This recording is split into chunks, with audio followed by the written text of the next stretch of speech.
Hello students, good morning to all. Myself Devaraja Shubha, Assistant Professor, Department of Civil Engineering, Pondicherry College of Engineering. The subject code is CE8702, Railways, Airport, Docks and Harbour Engineering. Today I am going to discuss about coding of wheels, which comes under Unit 1, Railway Planning and Construction. So, coding of wheels. So, in the name itself, we can understand that wheels are coned. So, the flanges of wheels are never made flat, but they are in the shape of a cone, and the slope is about 1/20. It is known as coning of wheels. So, wheels are coned. Wheels are in the shape of a cone is known as coning of wheels.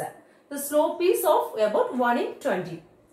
So what happens is when the wheels set on the axle and the wheels are moving on the rails, so the flanges of the wheels are touching on the rails, and due to this action, the flanges of the wheels, these wheels are touching on the rails.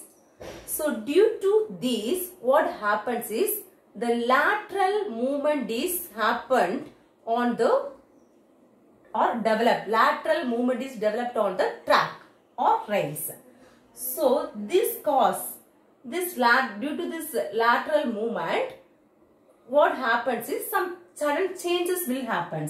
So if these wheels are not coned, what happens is without coning, sudden shock vibrations are caused at the edges of the rails. So to maintain the rail or maintain the wheels to move in the central position, we are making the wheels to be coned. We are making the wheels to be coned. So to maintain the vehicle in central position, the wheels are coned. So this is about coning of wheels. So this coned wheels, how they behave in the level track as well as in the curved track. So this coned wheels when move on the level track. So level track means when move on the straight track.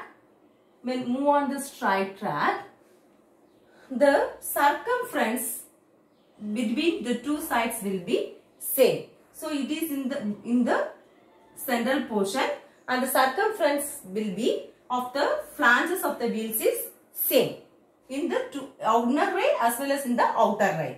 So if in the case of curves, that is curve.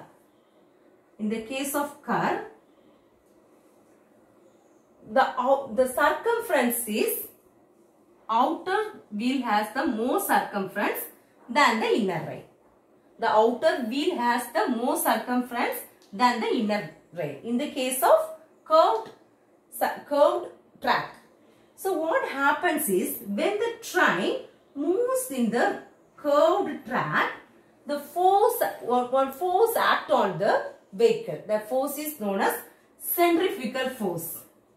So if any vehicle, it's not a train, so it's not a bike or whatever vehicle, any vehicle or cycle, whatever vehicle moves on a track or on road or any curved surface, what happens is a force, that is centrifugal force, act on the body, which make the vehicle to move outwards.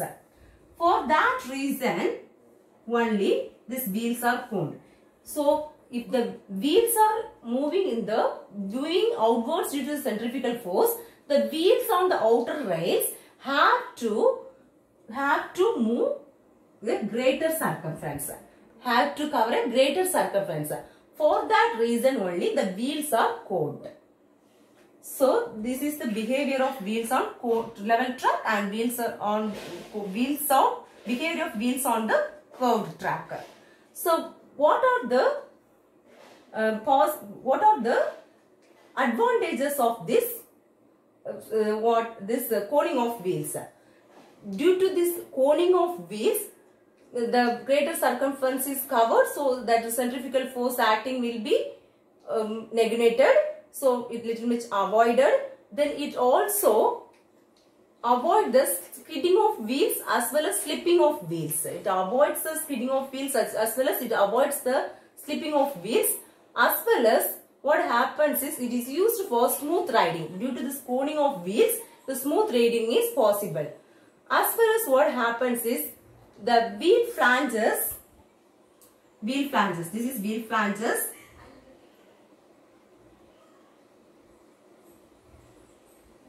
The wheel flanges cover the greatest distance, helps to cover the greater distance due to this coning of wheels. So what are the disadvantages of this coning of wheels?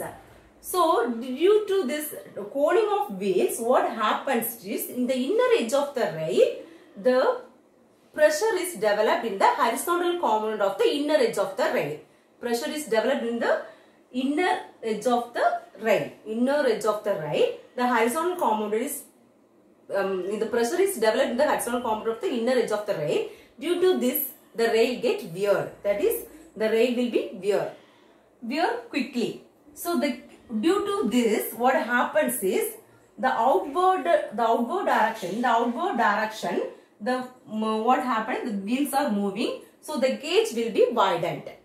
So if no slip base plate is provided in the track, that is below the rails, if no base plate is provided, the sleepers will be get damaged.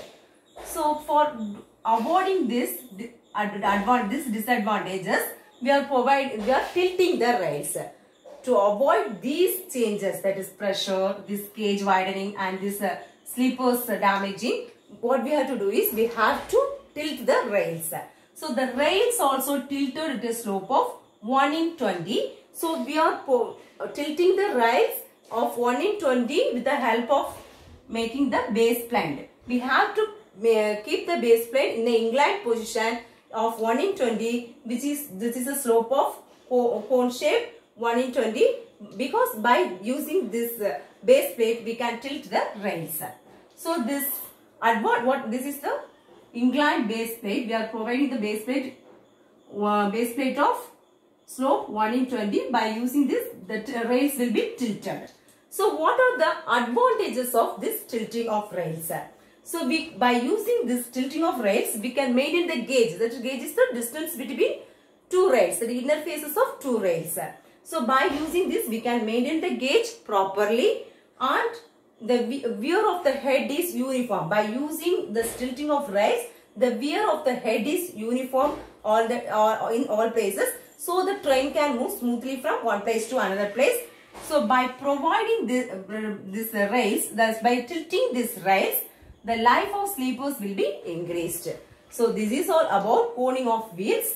So in this coning of wheels, what we have discussed is what is coning of wheels, and this behavior of coned wheels on level track, behavior of coned wheels and curves, and what are the advantages of this coning of wheels and what are the disadvantages of this coning of wheels, and what is tilting of rails and what are the advantages of tilting of rails. Thank you.